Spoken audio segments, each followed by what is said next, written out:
साथियों, जय भीम, जय भारत, जय संविधान। मैं channel Bahujan Dastak and constitution से अपने स्टूडियो दिल्ली से, और हमारे स्टूडियो में आज हैं बाबूजी अशोक निर्वाण साहब। एक रिटायर्ड अधिकारी रहे हैं, तो उनसे बात करेंगे कुछ बहुजन मुद्दों पर, और ख़ास तौर से आज की डेट में जो इलेक्शन चुनाव चल रहा है, बड़ा एक गर्माहट का माहौल है, तो उनका क्या, क्योंकि ये बहुत बड़े सामाजिक कार्यकर्ता भी हैं। बाबूजी अशोक निर्वाण साहब, बहुत बहुत धन्यवाद है आपका बहुजन दस्तक और कॉन्स्टिट्यूशन चैनल पर। तो अब बात करेंगे, आपका परिचय भी मैं बता देता हूँ। निर्वाण साहब के जो पिताजी थे, 14 अक्टूबर 1956 को बाबा साहब अम्बेडकर ने जब नागपुर में दीक्षा ली, वहाँ बौद्ध धर्म की दीक्षा लेने गए, और बाबा साहब के साथ में उन्होंने बहुत सालों तक, काफ़ी सालों तक उन्होंने काम किया है। वही पीढ़ी है ये, और वही पीढ़ी लगातार आज भी बाबा साहब के मिशन को पूरा करने के लिए रात दिन लगी रहती है। तो ये अशोक निर्वाण साहब का छोटा सा परिचय, क्योंकि वैसे तो उनका परिचय बहुत लंबा हो सकता है। निर्वाण साहब, बहुत बहुत स्वागत है आपका बहुजन दस्तक और कॉन्स्टिट्यूशन। हमारे दो चैनल चलते हैं बहुजन समाज के ऊपर और इसकी एक्टिविटी के ऊपर। बहुत बहुत स्वागत है। सबसे पहले तो आपको बहुत बहुत साधुवाद कि मेरे आने पर आपने मेरा साक्षात्कार लेने का प्रयास किया। आज की विषम परिस्थितियों में जो भी आप मुझसे पूछना चाहें, मैं निर्भीकता से आपको उसका जवाब दूंगा। आज यदि मोदी जी आ भी जाते हैं और स्टेट के अंदर अन्य पार्टी आ जाती है, तो वो स्टेटों के अंदर आरक्षण ला कर सकते हैं। बट एक बात मैं आपसे पूछना चाहूँगा, ये जो आरक्षण था ना, किस लिए रहा? जो शोषित थे, जो वंचित थे, जिसे आप कह सकते हैं, जिनका शोषण किया गया, उनको ऊपर उठाने के लिए, उनको नेशनल उसमें लाने के लिए ऐसा कार्य किया गया। कोई भीख नहीं थी, राइट सर। उसमें जाति के आधार पर आरक्षण दिया उसमें, क्योंकि प्रमुख रूप से धर्म, हिंदू धर्म ऐसा था जिसके अंदर वर्ण व्यवस्था के कारण हम लोग पीछे रह गए। लेकिन कुछ जातियां ऐसी थी जो अन्य धर्म में से थी। क्या मुस्लिमों में जातियां नहीं है, वो पिछड़ी नहीं है? आज उनके अंदर सबसे ज़्यादा अगर कोई पिछड़ा है तो नाई समाज इतना आज भी पिछड़ा हुआ है कि मेरे ख्याल दलितों में से भी सबसे ज़्यादा पिछड़ा वर्ग होगा वो। आज अगर उसको भी आरक्षण मिलता तो क्या दिक्कत है आपको?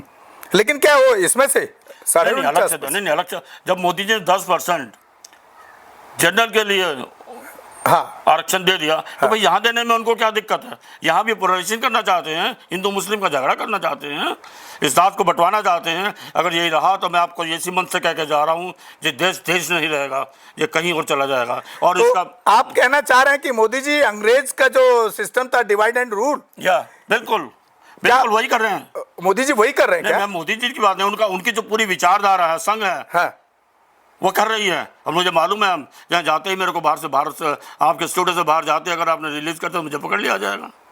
मैं डरता नहीं हूँ। क्या करेंगे? ये तो फिर ऐसा हो गया जैसे अंग्रेजों ने आपस में डिवाइड एंड रूल की पॉलिसी अपनाई, वही मोदी जी कर, यही कहना सब जो सावरकर ने माफी मांगी, क्योंकि जो मुसलमान यहाँ रह गया भारत का, वो तो भारत का ही है ना। अब तो अब आएगी ना, अब कही ना बात। क्या मुसलमानों ने इस देश की आजादी में सहयोग नहीं किया? बिल्कुल किया। आप मुझे बता दो, संघ के किसी व्यक्ति ने, संघ का तो कोई दिखता ही नहीं है, कोई दिखता ही नहीं था। हाँ, तो बताइएगा। लेकिन मोदी और संघ तो ये कहता है हमारी हिस्ट्री को कांग्रेस ने छुपाया। नहीं, ऐसा कुछ नहीं। वो तो कहते हैं सावरकर हमारा वो था स्वतंत्रता सेनानी, और उन्होंने दर्जा दिया है उसको स्वतंत्रता सेनानी को। वो तो कहते हैं नथुराम गोडसे भी हमारा नहीं था, और उसकी पूजा करते हैं वो। तो अब एक आखिरी संदेश क्या आप हमारे दर्शकों को देना चाहेंगे, जिससे कि देश मजबूत हो, राष्ट्र मजबूत हो, और वंचित जो लोग हैं उनको कहीं ना कहीं एक ताकत मिले और वो अपना आप में एक बदलाव कर सकें? इस देश का हर नागरिक राष्ट्रभक्त है, और यदि वह राष्ट्र के प्रति कोई ऐसा शब्द बोलता है, उसमें चाहे प्राइम मिनिस्टर हो, चाहे मैं हूँ, चाहे कोई अन्य हो, वह राष्ट्रद्रोही है। इसलिए जो भी आपको मत वोट मांगने आए, अपने विवेक से ये देखकर कि यह राष्ट्र के विपरीत दिशा में ना जाए। सर, आप कह रहे हैं विवेक की बात, तो विवेक तो उसका मर्जी है। अगर वो आरएसएस का भक्त है तो उसका विवेक तो आरएसएस के लिए कहेगा ना। आप ये क्या संदेश देना चाहते हैं? आप संदेश ठीक से प्रभु, मैंने कल ही बुलाया क्या? कल मैंने 25 लोगों की मीटिंग बुलाई है जो आरएसएस के लोग थे। उन्होंने कहा हम मंच में नहीं आएंगे, लेकिन अपने बच्चों को आपके समर्थन के लिए भेज देंगे। तो कम से कम मेरी ये उपलब्धि है कि मेरी मीटिंग के अंदर 42 लोग थे, आरएसएस के पुत्र मत आरएसएस के लोग। उनका ये कहना था कि हम नहीं आगे आ सकते, लेकिन हमारे बच्चों की जो आज विचारधारा है वह जो है अम्बेडकर मिशन की तरफ जा रही है। अच्छा सर, आप स्टूडियो से, आपका घर बहुत दूर है, कभी कभी आते हैं आप, मैं कुछ बाबा साहब के कोट पे बात करना चाह रहा हूँ। ये तो राजनीतिक मुद्दा हो गया जो अभी चल रहा है देश में, करंट मुद्दा था, इस पे बात की हमने। बहुत बहुत धन्यवाद आपका उसके लिए। आप मुझे ये बताइए, आज भी वही बहुजन समाज के लोग, वही बाबा साहब के भक्त, वही मायावती के भक्त, वही चंद्रशेखर के भक्त, वही उदित राज के भक्त, वही अखिलेश यादव के भक्त, या प्रकाश राव अंबेडकर के भक्त, राजेंद्र पाल गौतम के भक्त, या वो राजरतन अंबेडकर के भक्त, ये 5-7, या वो वामन मेश्राम के भक्त, मैं इनको भक्त कहता हूँ। आपको क्या लगता है, तकलीफ नहीं होती होगी कभी कि मैं भक्त क्यों कह रहा हूँ? कोई तो वजह होगी। नहीं, मिशन तो लेके चले, लेकिन अपना अपनी महत्वाकांक्षा में आ गई। आपको भी ऐसा लगता है? बिल्कुल बिल्कुल।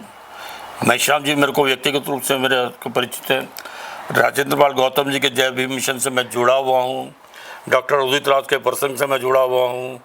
लेकिन जब मैं इनसे बात करता हूँ कि आप एक मंच पे क्यों नहीं आते, तो जवाब नहीं। और जवाब तो सर, उस मीटिंग के अंदर मेरे को चाय मिलना बंद हो जाती है, बुलाना बंद कर दिया, बुलाना बंद कर दिया। मेरा कहने का भी मतलब, मेरे को लोग इंटरव्यू नहीं देना बंद कर देते हैं। लेकिन हम भी उस लोहे के बने हुए हैं कि वह कितने भी मंच फिर आपको तकलीफ नहीं होती?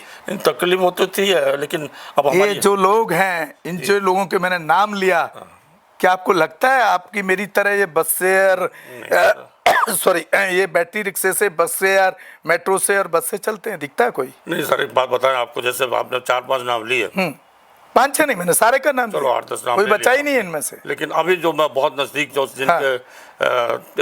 जिनके बहुत नज़दीक हूँ, डॉक्टर रितु, और मैं अभी जो है अपना उदित राज के बारे में बात करना चाहूँ। मैं डॉक्टर रितु का नाम लिया नहीं, रितु किस लिए रहा कह रहा हूँ, तो आने वाला टाइम बताएगा। अभी बच्ची है हमारे सामने, नहीं छोटी लड़की है वो तो अभी उनका तो चुनाव लड़ने का शायद इरादा भी नहीं था। मुझे लगता है आकाश जी ने बुला के उनको ठीक है एक अच्छा संदेश दिया। आकाश जी एक आंदोलनकारी महिला को, बच्ची को उन्होंने मौका दिया। और इसी के साथ मैं उदित राज के लिए ये कहना चाहूँगा कि जब वह बीजेपी में गए, हम उनके घोर विरोधी हो गए। हमने परिसंघ में जाना बंद कर दिया। लेकिन जब पार्लियामेंट के अंदर, संसद में मोदी की उपस्थिति में एट्रोसिटी एक्ट हो, सवाल उठाए, आरक्षण की बात हो, समाज की बात हो, बाबा साहब अम्बेडकर के सिद्धांतों के विचारों की बात हो, तो उन्होंने प्रश्न उठाए और उस प्रश्न को उनको भी भुगतना पड़ा। अगला टिकट नहीं मिला, अगला टिकट मिलना ही नहीं था। और शुक्र है उन्होंने, पता नहीं क्यों कांग्रेस ने भी उनको एक्सेप्ट कर लिया, क्योंकि वास्तव में वो भी कांग्रेस की विचारधारा से तो नहीं है। बहुत बहुत शुक्रिया निर्वाण साहब का। आज बड़ा लंबा टाइम उन्होंने हमारे चैनल पे दिया, और बहुत बुजुर्ग हैं और कई तकलीफ़ें भी रहती हैं उनको फिजिकली, लेकिन फिर भी समाज के लिए लगातार संघर्ष करते रहते हैं। और उम्मीद है जब तक उनके बाजुओं में और चलने फिरने में जान है, वो ये करते रहेंगे इस काम को। इसी के साथ हम आपसे विदा लेते हैं। और साथियों, आप हमारे दोनों चैनल बहुजन दस्तक और कॉन्स्टिट्यूशन को शेयर और सब्सक्राइब करते रहें, ताकि इसी तरह के लोगों को हम आप तक, लोगों को और उनकी विचारधारा को आप तक पहुंचाते रहें। और ख़ास तौर से मेरा जो चैनल और मेरा जो कॉन्सेप्ट है स्पेशली वो एट्रोसिटीज़ पर है। साथियों, आप सुन रहे थे अशोक निर्वाण साहब को, और मैं उम्मीद करता हूँ इतनी उम्र में भी और वो एक अच्छा काम करने की कोशिश करते हैं, आर्थिक तौर पे भी समाज को मजबूत करना। इवन देन की जो बच्चा या कोई हस्ती हमारे समाज की कुछ आगे बढ़ रही है, उसको प्रोत्साहित करके इनाम देने के रूप में भी करते हैं। साल में 2 बार बड़े फंक्शन भी करते हैं, अपने पैसे से करते हैं। तो एक इसीलिए हम चाहते हैं कि हम ऐसे लोगों को आप तक मिलवाएं, उनके जीवन संघर्ष को आप समझें, उनकी जो पूरी गाथा है उसको आप सुनें, और उसी तरह से आप ऐसे बुजुर्गों के रास्ते पे चलने का काम करें और बहुजन महापुरुषों के रास्ते पे चलने का काम करें। दूसरा, हमारा चैनल स्पेशली एक सब्जेक्ट पे बहुत परफेक्टली काम करता है, वह है बहुजन समाज के साथ एट्रोसिटीज़। किसी भी महिला, युवा, युवती या बहुजन का कोई भी युवा या बुजुर्ग या जातिवादी सूचक शब्दों के साथ कहीं कोई गालियां जिस तरह से दी जाती हैं और पीड़न किया जाता है जाति के नाम पे, गरीब के नाम पे, आप हमारे चैनल को ज़रूर बताएं, और क्योंकि उसमें न्याय दिलाने में, वहाँ पर पुलिस से एक्शन कराने में, प्रशासनिक अधिकारी से उस केस में एक्शन कराने में एक बहुत बड़ी कामयाबी सिर्फ एक आपको बहुजन समाज का एक चैनल ऐसा है जो इसी पे काम करता है और बड़ी कामयाबी आज तक मिलती रही है। तो ऐसा कुछ भी अगर कोई एट्रोसिटी का मामला हो तो आप चैनल को ज़रूर बताएं, चैनल पर नंबर हैं, और ज़्यादा से ज़्यादा शेयर करें ताकि हम अपने बहुजन महापुरुषों के इतिहास को देश और विदेश के लोगों तक पहुंचा पाएं। धन्यवाद।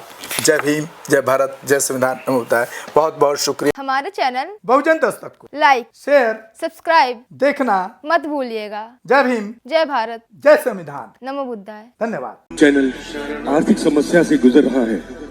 अगर आप बहुजन समाज में बाबा साहेब अम्बेडकर और तथागत बुद्ध की विचारधारा को अधिक से अधिक लोगों तक पहुंचाना चाहते हैं तो हमें आर्थिक सहयोग प्रदान करें, ताकि हम अपने चैनल के माध्यम से देश विदेश में समता, बंधुता, एकता और संवैधानिक अधिकारों को ज्यादा से ज्यादा लोगों तक पहुंचा सकें। आप अपनी सहायता राशि नीचे लिखे खाते में जमा करा सकते हैं।